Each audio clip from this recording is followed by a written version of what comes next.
Hello, beautiful minds. Welcome back to Listen and Learn English Easy. I'm Sarah, and today we're tackling something that frustrates almost every English learner I know. You know the feeling. You're in a conversation, you know the vocabulary, but your brain freezes. Why? Because you're translating from your native language word by word, and by the time you form the sentence, the moment has passed. Today, I'm giving you 5 powerful techniques to start thinking directly in English. No more translation, no more hesitation, just smooth, natural English flowing from your mind to your mouth. So, grab your headphones. We're going to train your brain today. Ready? Let's begin.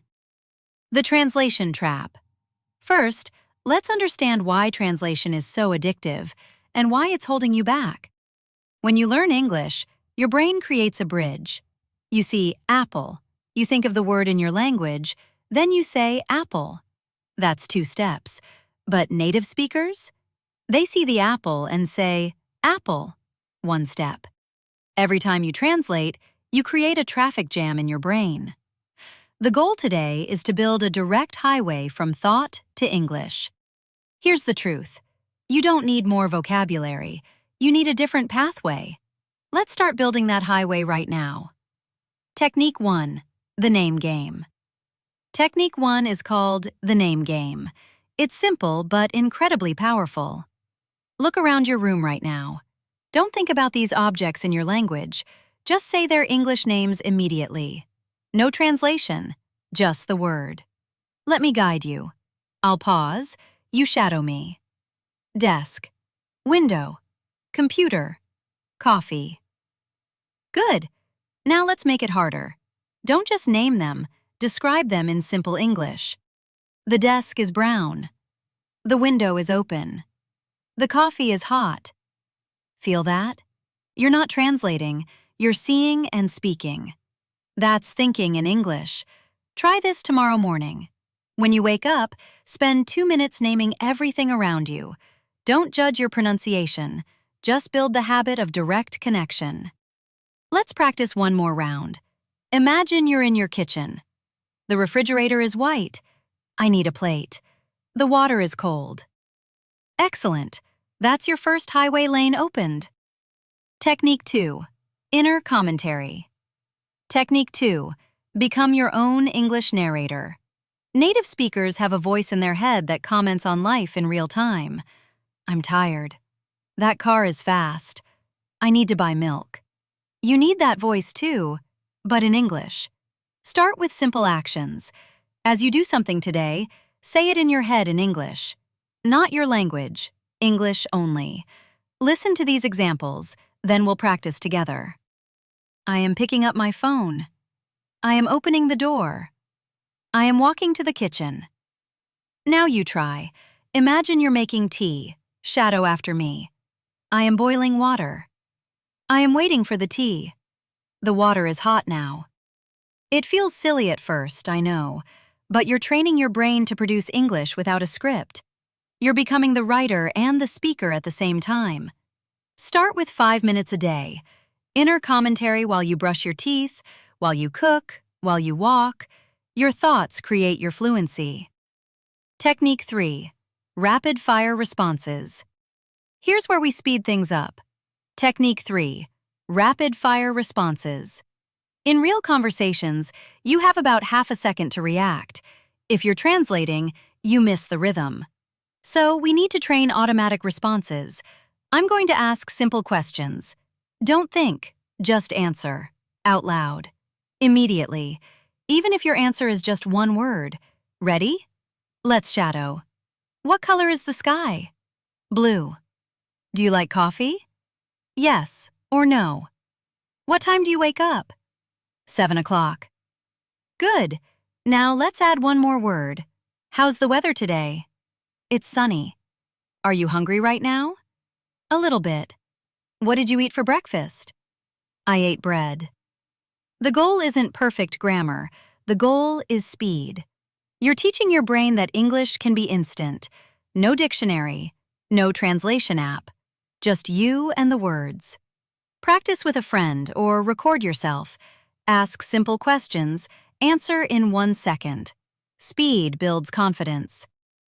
Technique 4. Emotional English. Technique 4 is my favorite. Feel in English. Emotions are universal, but most learners feel the emotion, translate the feeling, then speak. That's too slow. Instead, attach English words directly to your feelings. Right now, how are you? Don't think about it. Just pick an English word. Happy, tired, excited, calm. Now, why? Explain it in simple English. I am happy because I'm learning. I am tired because I worked hard. I am calm because the music is nice. When something happens today, a surprise, a frustration, a joy, name it in English immediately. Someone cuts in line? Think, that's annoying. You taste good food? Think, this is delicious. You finish a task? Think, I feel accomplished. Emotions bypass translation. They're direct lines to language. Use them. Let's practice reacting to situations. I'll describe it, you say the feeling. You lost your keys. I'm frustrated. You won a prize. I'm thrilled. It's raining on your vacation. I'm disappointed. See? No translation needed. You felt it, you named it, you owned it. Technique 5. The switch button. Final technique. Create an English-only zone. Pick 1 hour every day where zero translation is allowed. Not in your head, not on your phone, not when you talk to yourself. English only. During this hour, your phone language is English. Your inner voice is English. If you don't know a word, you describe it in English. You don't look it up in your language. For example, if you forget the word umbrella, don't translate. Say, the thing that stops rain. If you forget refrigerator, say, the cold box for food. This is gold. You're not stuck. You're circumventing translation. You're thinking like a native speaker who doesn't know every word but keeps talking anyway. Start with just 30 minutes. Set a timer. When it rings, celebrate. You just thought in English for half an hour straight. Conclusion and challenge. And there you have it. 5 highways from your mind to your mouth. Remember, thinking in English isn't a talent. It's a habit. And habits are built one thought at a time. Your challenge this week? Pick 2 techniques, maybe the name game in the morning and inner commentary during your commute.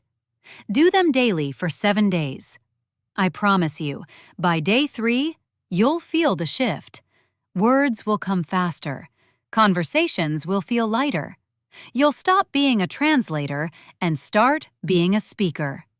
Keep listening, keep shadowing, keep believing that fluency isn't somewhere far away, it's right here, in your next thought. I'm Sarah, and this is Listen and Learn English Easy. Until next time, think in English, dream in English, and keep shining.